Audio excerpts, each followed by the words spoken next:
امروز میخوام براتون دلمه بادمجون اصیل تبریزی رو درست کنم. بریم که با هم درستش کنیم.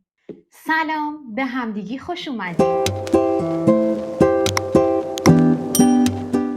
خب اول از همه احتیاج داریم به 2 تا پیاز تقریبا متوسط که پوست پیازا رو میگیرم و به صورت نگینی ریز خوردشون میکنم. برای کسایی که نمیدونن بگم من پیازو چجوری خورد میکنم. اول یه برش از وسط میزنم و اینطوری از بغل برشای راه ریز میزنم و بعد از اون یه برش از وسط دوباره اینجوری مثل ویدیو و به صورت ریز خوردش میکنم، مثل سالاد شیرازی، هیچ فرقی نمیکنه. به انتهای کار که رسیدیم، چون یه ذره سخت خورد کردنش، میخوابونمش اینور که تکیه‌گاه راحت تری داشته باشه و دوباره راه برش میزنم و هم به همون صورت خوردش میکنم. بقیه پیازارم همینطوری خورد میکنم.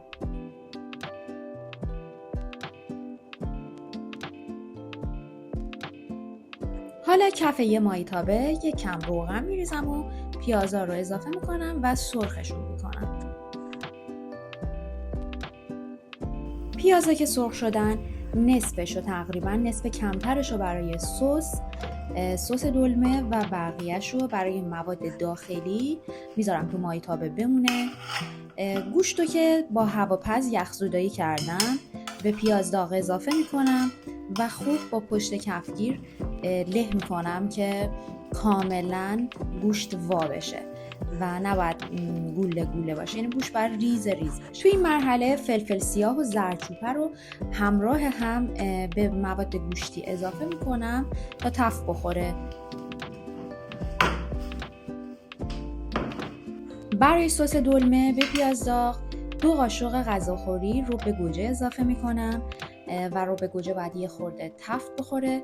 بعد مقدار خیلی کم بهش آب اضافه میکنم تا یه سس غلیظ در ابتدا داشته باشیم. به سس نمک و فلفل به اندازه لازم میزنم و میذارم روی حرارت تا یه ذره غل بزنه و سسمون جا بیفته، غلیظ بشه.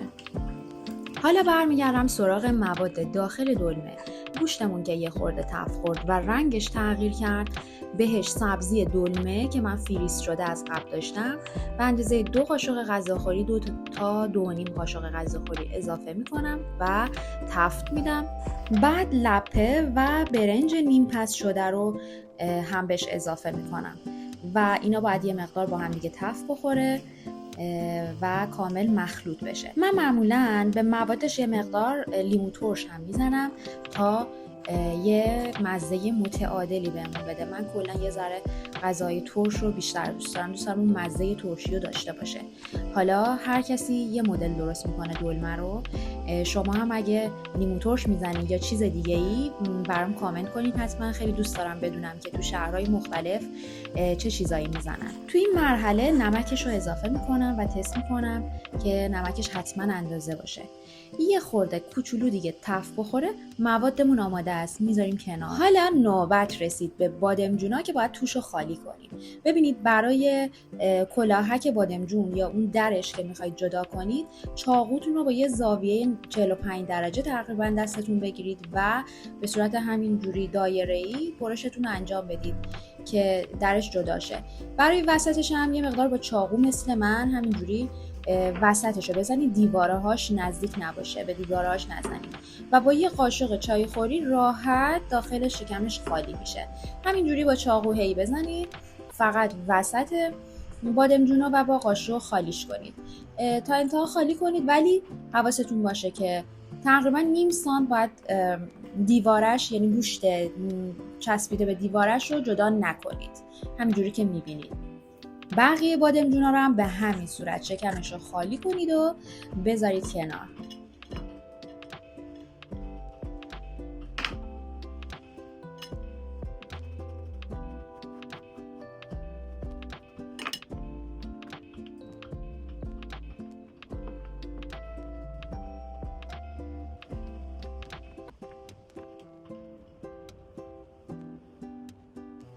حالا من پوست بادمجونا رو با پوستکن اینجوری به صورت راه پوست میکنم برای خوشگل تر شدنش.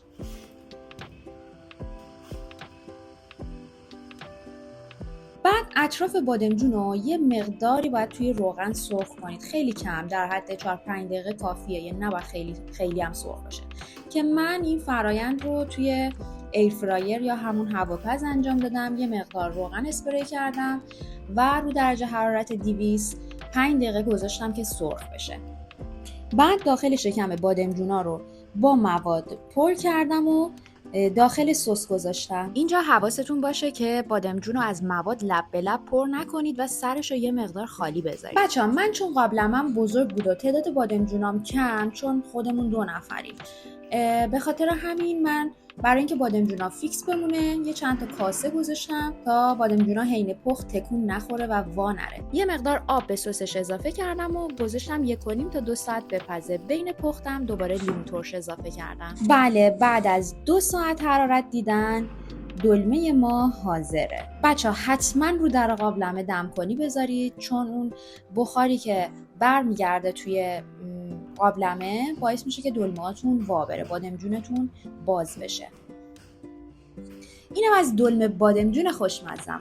یادت نره حتما نظرتو برام بنویس. خوشحال میشم کانالمو به دوستاتم معرفی کنی. اگرم کانال سابسکرایب نکردی حتما سابسکرایب کن، چون کلی آموزش جدید تو راهه.